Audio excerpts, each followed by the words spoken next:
오늘 우리가 참 이 예배당에 나와서 이렇게 예배를 드리니까 2달 만인데 굉장히 어색한 것 같습니다. 여러분 그렇지 않습니까? 그리고요, 제가 그런 적이 없었는데 오늘 떨립니다. 왜 이런가 모르겠습니다. 오늘 우리 아이들이 듣는 것은 좀 무리가 될 수 있을지 모르겠는데, 사실 제가 말씀을 이렇게 준비를 이렇게 하다 보면 있잖아요. 말씀 준비가 잘 될 때가 있고 잘 안 될 때가 있어요. 일주일에 보면은 이렇게 막 말씀이 막 쫙 풀려나갈 때가 있고요. 어떨 때는 막 말씀을 억지로 막 쥐어짜야 겨우 이제 풀어질 때가 있는데, 요즘 제가 하는 게 없는 거예요. 하는 게 없으니까 오후 예배도 안 드리죠. 제가 성경 공부도 인도를 안 하죠. 제가 하는 게 사람들 만날 일도 없죠. 그러니까 하는 게 없어요. 그러니까 제가, 여러분 혹시 여러분 교회 안 나오시니까 제가 뭐 하고 있는지 모르죠. 제가 교회에 앉아 있으면 책밖에 안 봐요. 그러니까 이게 성경 설교 준비를 하는데 이 알아지는 게 너무 많은 거예요. 이 자료도 찾아보고 시간이 많으니까 막 저것도 찾아보고 막 인터넷에 역사도 찾아보고 막. 그러니까요, 제가 여러분들한테 말하고 싶은 게 너무 많아요. 그래서 지금은 설교를 준비를 하잖아요. 그러면 풀어지는 게 너무 잘 풀려지는 거예요. 왜냐하면 너무 많은 것들을 알게 되니까 막 이것도 말하고 싶고 저것도 말하고 싶고 그런 거예요. 그런데 결정적인 건 제가 토요일 날 이 말씀을 하나로 이렇게 묶어요. 하나로 이렇게 연결해 가지고 이렇게, 그게 이제 소위 말해서 줄거리가 되게 해야 되는 거잖아요. 이거를 꿰는 작업이 너무 힘든 겁니다. 왜냐하면 말하고 싶은 건 너무 많은데 요점만을 말해야 되는 게 너무 힘들다는 게 요즘 느껴져요. 그래서 제가 사실 이 여러 가지 막 역사적인 것들이나 이런 것들을 준비해 가지고 한 자료들은 많아요. 보통 제가 보면 이제 설교문을 작성할 때 이 앞뒤로 한 장 정도, 조금 많으면은 한 장 반에서 반 정도, 그 정도 하거든요. 근데 여러분들 보이시는지 모르겠지만 제가 앞뒤로 이 4개가 된 거예요. 네 면을 제가 준비하게 된 거예요. 근데 제가 이걸 다 말하고 싶지 않아요. 오늘 우리가 말하고자 하는 것이요, 제가 이 오바댜서를 준비한 이유가 있습니다.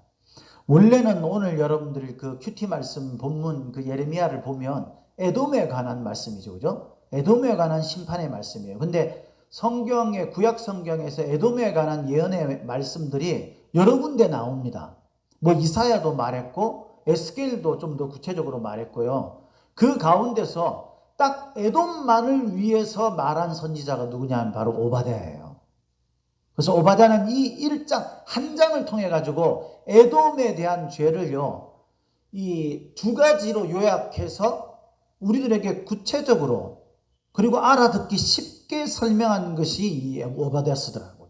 그래서 제가 이 오바댜서로 이 본문을 바꾼 거예요. 에돔에 관한 예언의 말씀인데 이것을 좀 더 우리가 좀 잘 이해할 수 있도록 좀 이렇게 살펴보고자 이 오바댜서로 정한 거예요. 오늘 말씀에서 핵심은요, 다른 게 아닙니다.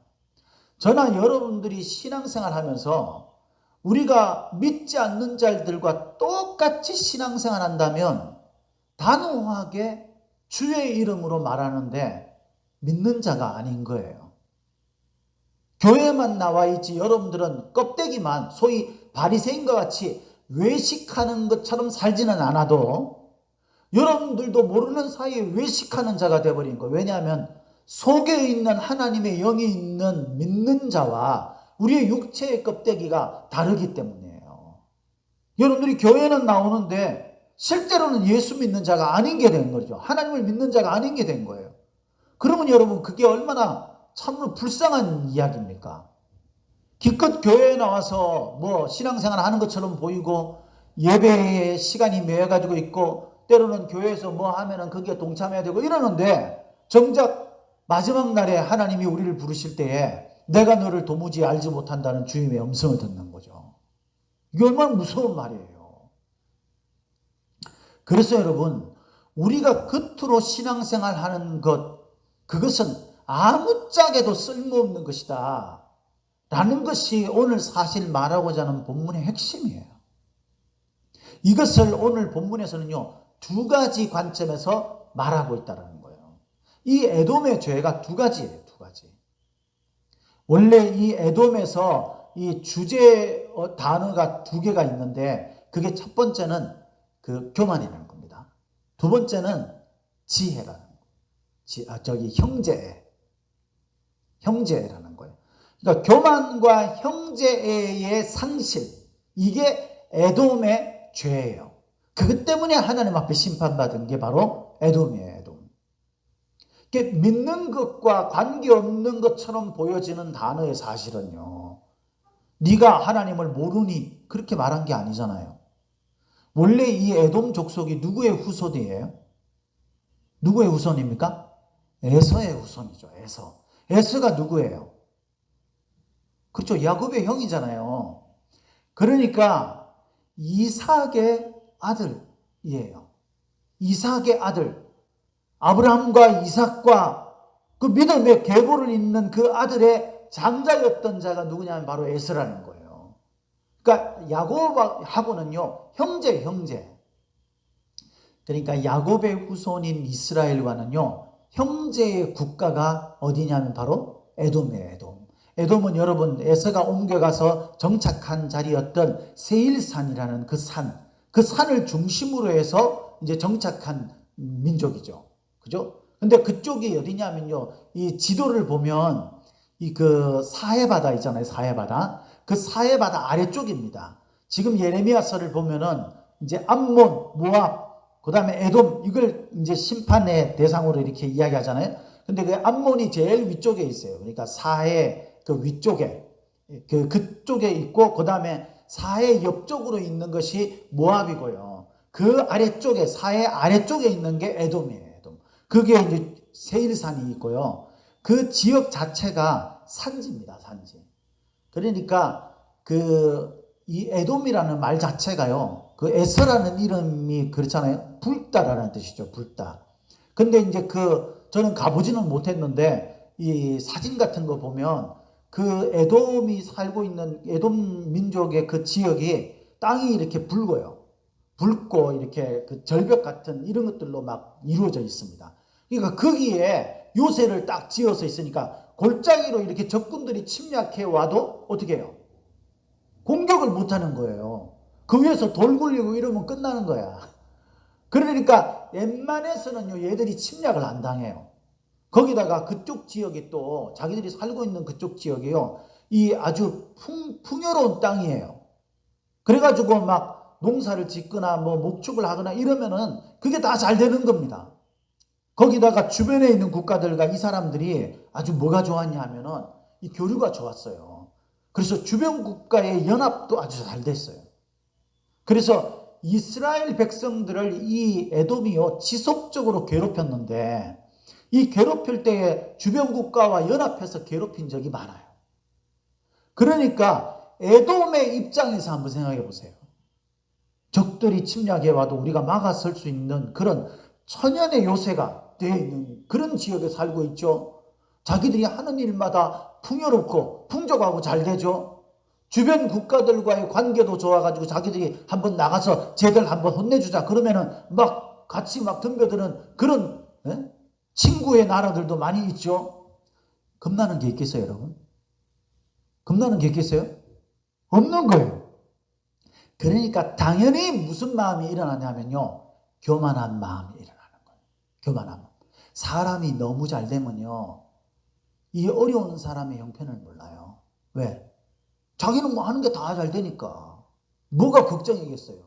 겁나는 게 뭐가 있겠어요. 하는 것마다 뻥뻥 잘 뚫리고 막 그러니까. 그래서 여러분, 진짜 고생을 해보고 힘들게 살아보고 이런 사람들이요, 그래도 주변을 좀 돌아볼 줄도 알고 이러지. 그냥 처음부터 그런 사람들은요, 진짜 힘들고 어렵게 사는 사람들의 고충이 뭔지 피부로 잘 느껴지지 않는 거예요. 물론 그런 사람들도 있어요. 이거를 느낄 수 있는 방법이 뭐냐면은 하나님 앞에서 겸손해지는 거예요. 하나님 앞에서. 하나님 앞에서 겸손해질 때, 하나님 앞에서 자신을 비추어 볼 때, 그때 자신이 얼마나 초라하고 자신이 얼마나 부족하고 하나님의 은혜 없이는 하루도 살아갈 수 없는 존재고 자신이 얼마나 더럽고 추한 죄인지, 그래서 하나님 앞에 심판받아서 사망에 이르기에 마땅한 존재인지를 깨달을 때 남들에 대한 생각이 달라지게 되는 거죠. 그러면서 인생의 풍파와 고통이 왜 일어났는지 그것도 알게 되고, 그들과 내가 똑같은 사람이기 때문에 힘들고 어려운 사람들을 이해할 수 있는 마음도 생기게 됩니다. 이걸 모르는 사람들, 그런 사람들은요, 하나님 앞에서 자기의 힘으로 모든 것들을 다 하고 있다고 생각하는 사람입니다. 우리가 세상 사람들과 믿는 자의 차이점이 뭡니까? 내 힘으로 뭔가를 할 수 있다고 생각하는 사람들과 내 힘으로는 아무것도 할 수 없다고 생각하는 사람, 그 차이예요. 믿는 자들은요, 궁극적으로 하나님 없이는 하루도 살아갈 수 없는 사람, 아니 1초도 살아갈 수 없는 사람인 것을 인정하는 사람이 바로 믿는 자입니다.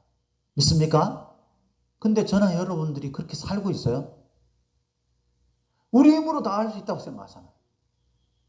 여러분들 스스로 뭔가를 할 수 있다고 생각해요. 여러분들이 지금 살아가고 있는 그런 삶의 모든 모습들이 다 여러분들이 만든 거라고 생각하지 않습니까? 우리가 에돔과 비슷한 면이 바로 그런 점인 거예요.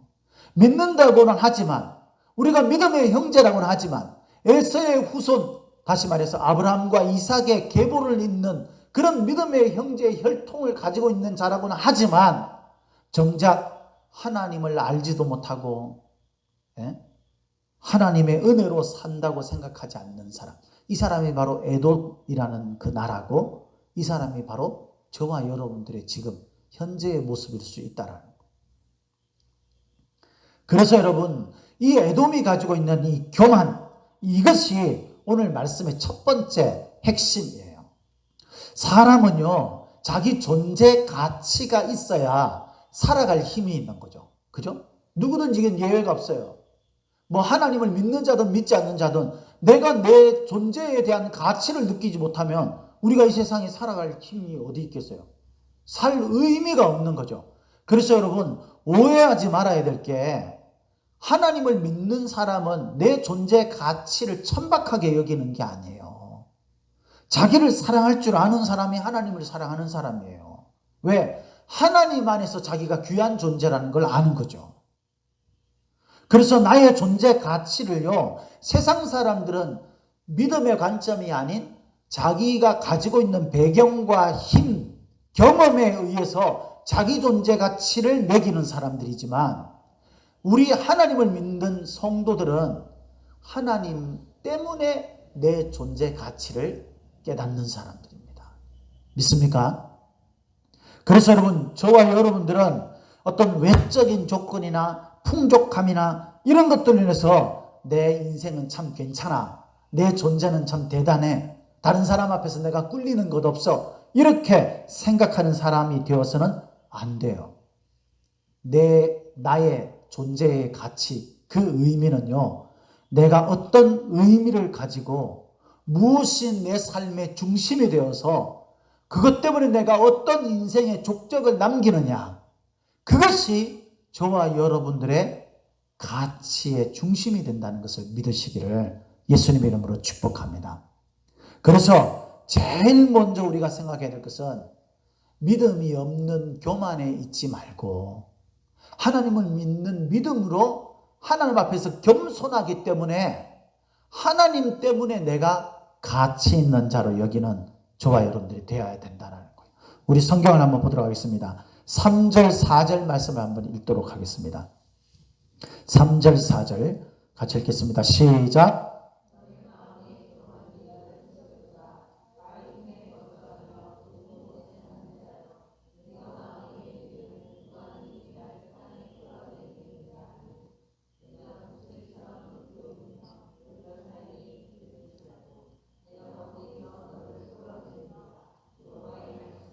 아멘. 세상 무서운 줄 모르고 사는 사람들 있잖아요. 우리 여기 청소년들 있죠. 청소년들. 우리 어린아이들, 청소년들. 얘들 나이 때는요, 진짜 세상 무서운 줄 잘 몰라요. 근데 우리 좀 인생의 경험을 한 사람들은 세상 무서운 줄 알잖아요. 그죠? 그래가지고 성현이가 이제 성인이 되면 자기한테 통행금지 시간을 좀 늘려달라 그러는 거예요. 그래서 근데 엄마 아빠 입장에서 맨날 말해주는 게 그거죠. 야, 너 세상이 얼마나 무서운 줄 아냐? 세상 문 줄 네가 모르는데 세상 무서운 줄 알아야 돼. 여러분, 우리가 진짜 세상 무서운 줄 알아야 돼요. 그럼 자기가 세상 무서운 줄 모르고 살던 에돔이요, 그 교만으로 인해서 누가 나를 끌어내리겠는가 이렇게 생각하고 살았대요. 왜? 앞서 이야기했죠. 그 배경이 그들은 천연 요새에 있었던 거예요. 그 골짜기에 높은 곳에 위치하고 있었기 때문에 누구도 자기를 끌어내릴 수 없는데 하나님이 뭐라고 말씀하십니까? 네가 어떻게 높은 위치에 있고 어떤 힘을 가지고 어떤 존재일지라도, 심지어는 4절에 보니까 독수리처럼 높이 오르며 별 사이에 깃들일지라도, 불가능한 데까지 네가 올라간다 할지라도 내가 거기에서 너를 끌어내리리라 라는 게 교만한 자들에게 주어지는 하나님의 음성입니다. 하나님 없이 살아가는 사람들은요, 자기가 세상에 어떻게 힘을 발휘하고 뭔가를 하게 되면 다 이루어갈 것처럼 생각하지만 하나님은 그들을 끌어내신다는 것을 알아요. 우리가 끌려 내려올 때 그때 하나님이 얼마나 대단한 분인지를 느끼면 그만큼 여러분 우리가 수많은 상처와 고통 가운데의 흔적을 가질 수밖에 없는 거예요. 그 전에 우리가 하나님 앞에서 내가 교만한 사람이 되지 말아야 되겠다고 생각해야 돼요. 이 이유가요, 이 교만했던 이유가 두 가지 때문입니다. 사실 에돔이. 첫 번째는 그런 자기가 가지고 있는 배경 때문이죠. 두 번째는 지혜 때문이에요. 지혜. 오늘 말씀에 보면 이런 말씀이 나옵니다. 우리 성경을 한번 보겠습니다. 우리 8절 같이 한 목소리로 읽도록 하겠습니다. 8절 시작.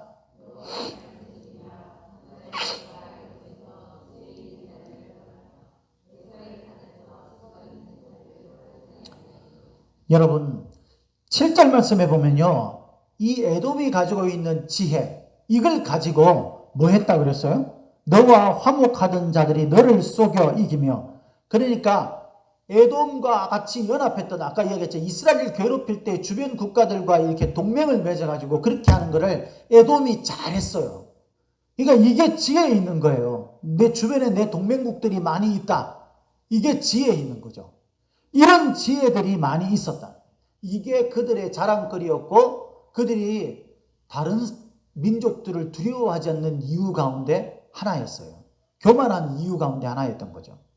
근데 하나님께서는 이 지혜를 모두 없애버리겠다. 그 땅에 있는 모든 지혜에 있는 자들을 없애버리겠다라고 말씀을 하고 있습니다.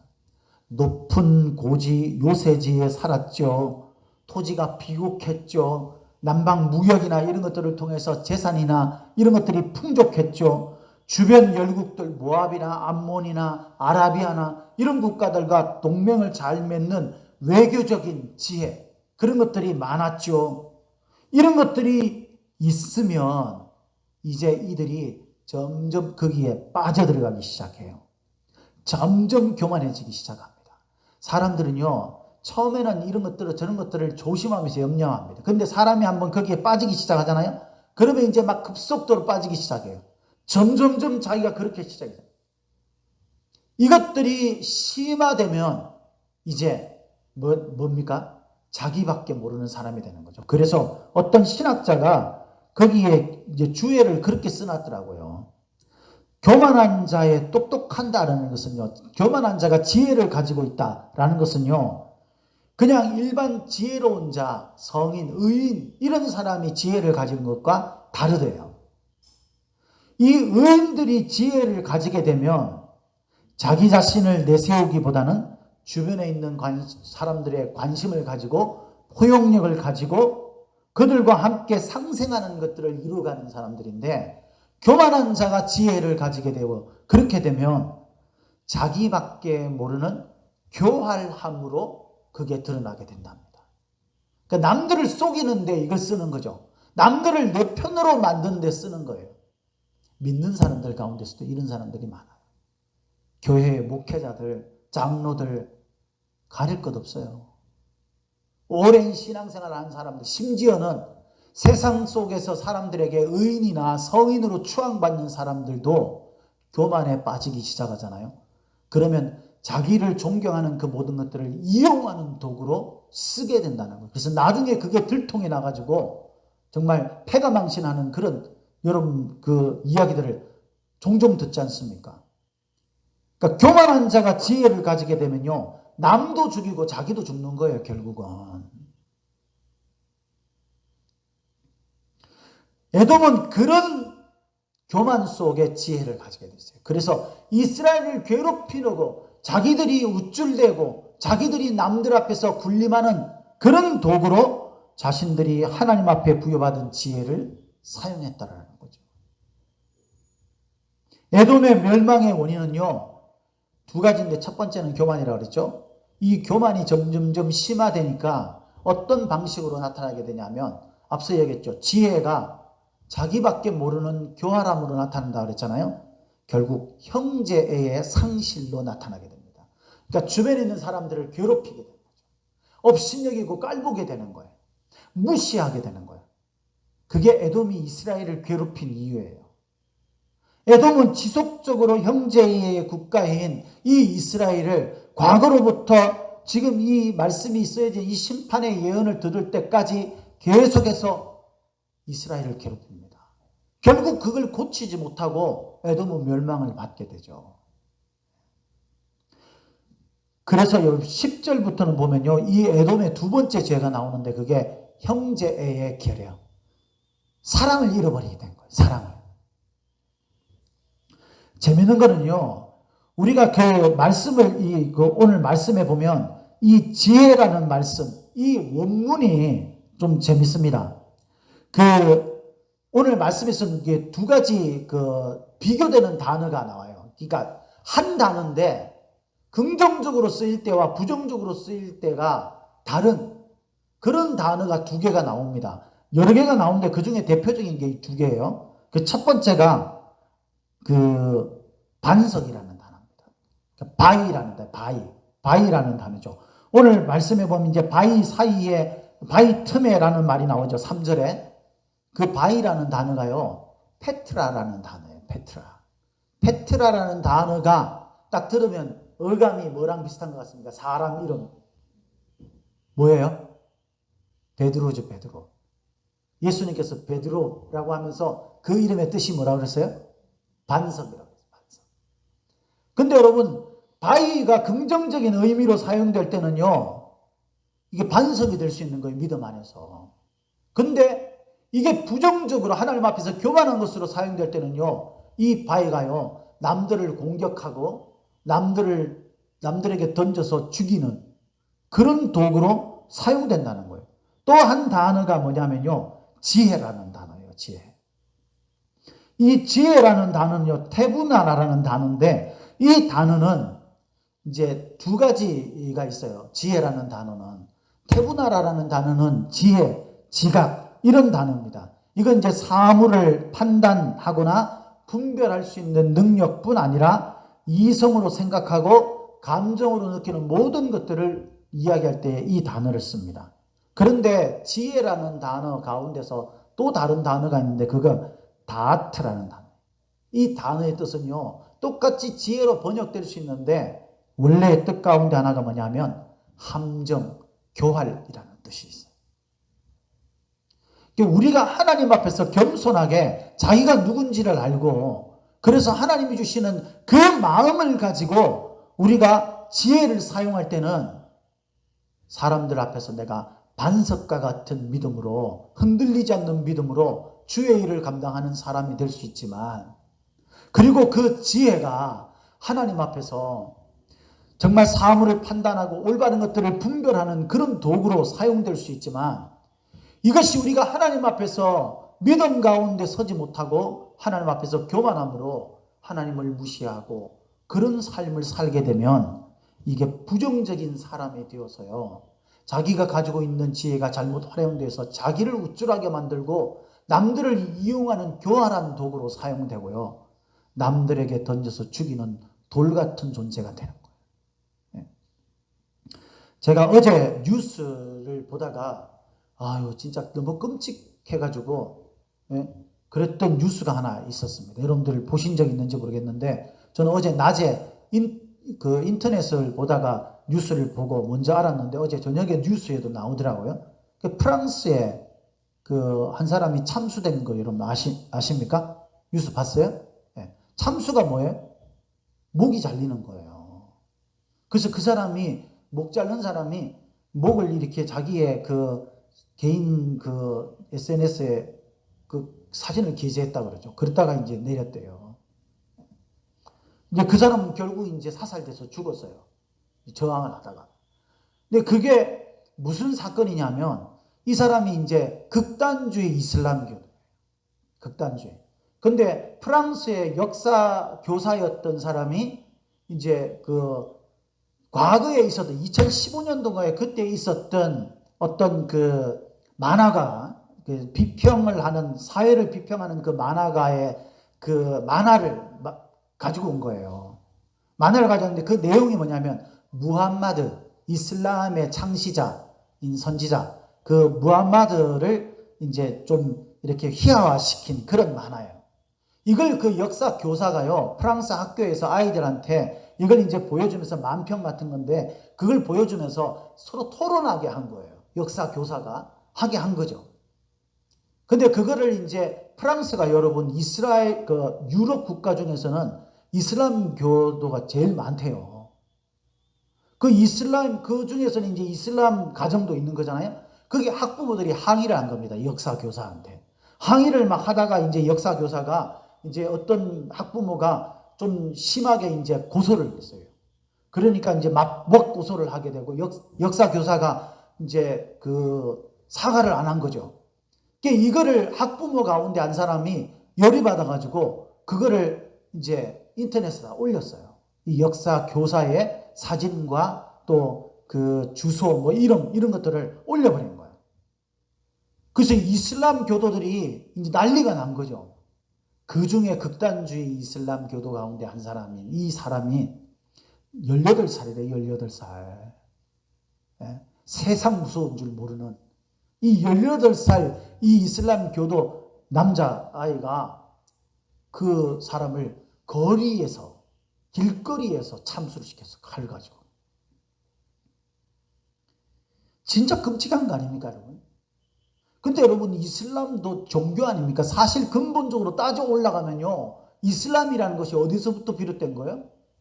아브라함과 이삭과 야곱, 예수로 나눠지는 거기에서 나눠진 거예요, 사실은. 이스마엘이죠. 아브라함의 아들이었던. 거기서 갈려진 거예요. 그렇게 해서 사실은 생겨난 그런 종교라고 해도 과언이 아니잖아요. 그러니까 동일하게 구약의 하나님에 대해서 이해하고 있는 종교가 이슬람이에요. 근데 여러분, 이슬람과 기독교의 가장 핵심적인 차이가 뭐라고 생각하세요? 예수 그리스도를 인정하느냐 인정하지 않느냐 그거죠. 그죠? 근데 여러분, 우리가 하나님을 믿는 관점에서는 삼위일체 하나님을 믿느냐 안 믿느냐, 특히 예수 그리스도의 통한 구원을 믿느냐 안 믿느냐, 그것의 차이라고 생각을 하지만 이게 근본적으로 더 들어가 보면요, 그들은 하나님을 사랑의 하나님으로 알지 못해요. 사랑의 하나님으로 가장 극명하게 나타내고 드러내신, 그것을 실행하신 분이 누구냐 하면 성자 예수 그리스도예요.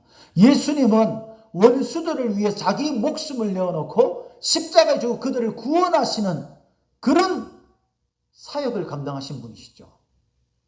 이게 기독교예요, 기독교. 근데 이슬람은 그걸 받아들이지 않는 거예요. 그래서 신성모독이 일어나면 돌로 쳐 죽이는, 구약의 율법을 그대로 시행하려고 하는 그런 거예요.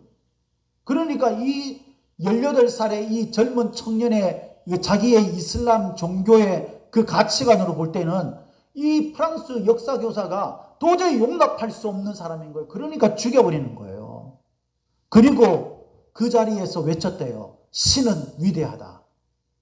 이 자가, 이 개 같은 자가, 그게 기사에 보니까 그 프랑스 대통령을 향해서 이야기하면서 너를 추종하는, 너를 두목으로 한 그 너의 개 한 명을 내가 오늘 죽였다. 이렇게 이슬람 창시자인 무함마드를 이 명예를 땅에 떨어뜨린 이유로 내가 처형했다. 그렇게 이야기를 했대요. 근데 여러분 잘 아셔야 되는 게요. 강도의 차이는 있을지 모르지만, 크고 작음, 강하고 약함의 차이는 있을지 모르지만 오늘날 기독교가 이렇게 되어가고 있다는 거예요. 기독교가요. 저와 여러분들은 주변 형제에 대해서 사랑하는 마음이 있나요? 사랑하는 마음이 있어요? 사랑이 뭡니까 도대체? 사랑이 뭐죠? 사랑이? 내가 형제자매를 사랑한다. 우리 함께하는 교회 한 가정이라고 이야기하는데 우리 교회 한 가정, 우리 형제자매들의 이 성도들을 사랑한다라는 게 도대체 뭡니까 여러분?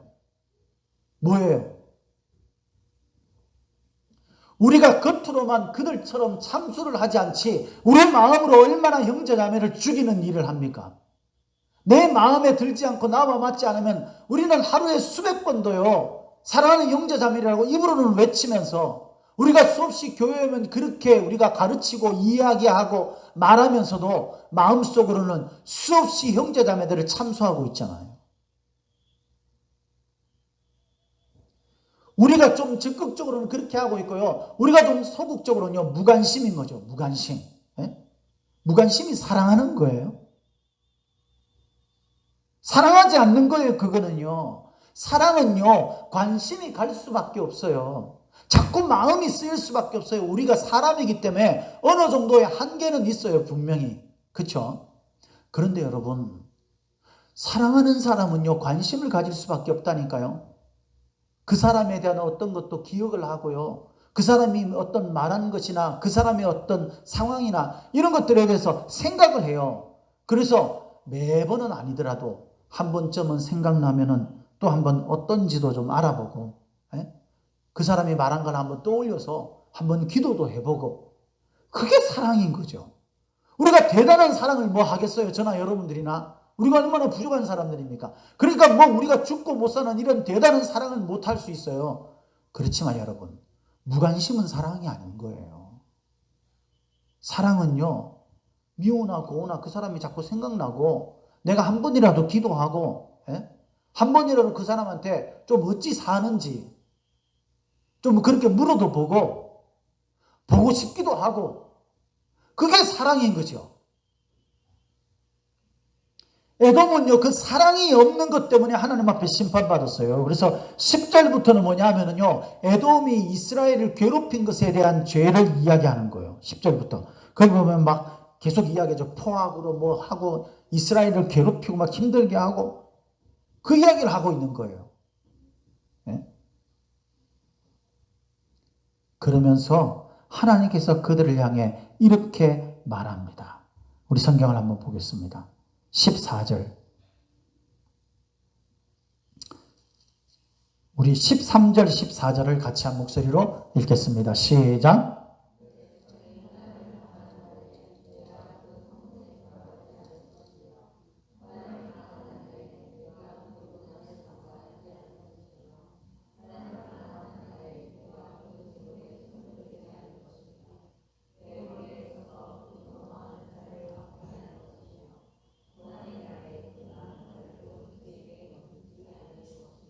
이 에돔이요, 이스라엘을 심지어는 바벨론에 팔아먹기도 하고 그랬어요. 이 바벨론한테 공격하도록 그렇게 정보를 흘리고, 그렇게 하기도 합니다. 잡아온 사람들을 바벨론에 팔기도 하고. 지금 여기에서 이야기하고 있는 것은요, 않을 것이며 이걸 8번을 이야기해요. 이렇게 하지 않을 것이며, 이거는 에돔이 그렇게 했다는 거예요. 지금까지 네가 이런 삶을 살았다라는 거죠. 그런데 여러분, 이들이 결국 받게 된 것, 그것이 뭐냐면요, 자기를 따르던, 자기와 함께 협력하던 동맹국들의 배반이에요. 주변 사람들이 그를 속일 것이라고 오늘 본문에 보면 이야기합니다. 여러분, 남들을 이용하는 자는요, 결국 자기 자신이 이용당하는 날이 와요. 우리가 형제 자매를 진심으로 사랑하지 않으면 거짓 사랑이 드러날 날이 옵니다. 겉으로만 사랑하는 것처럼 그렇게 행할 때 우리가 진짜 사랑하지 않는 것에 대한 하나님의 그 심판의 말을 들을 때가 온다는 거예요. 저나 여러분들은 예수님을 믿으면서 도대체 우리의 신앙이 어떻게 우리의 삶 가운데 드러나고 있는지 한 번쯤은 고민해 보기를 바랍니다.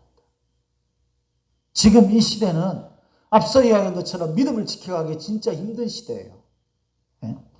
저는 개인적으로 그런 생각이 들어요. 이건 뭐 누구에게 들은 이야기 아닌데, 제가 코로나19 이게 딱 일어나잖아요.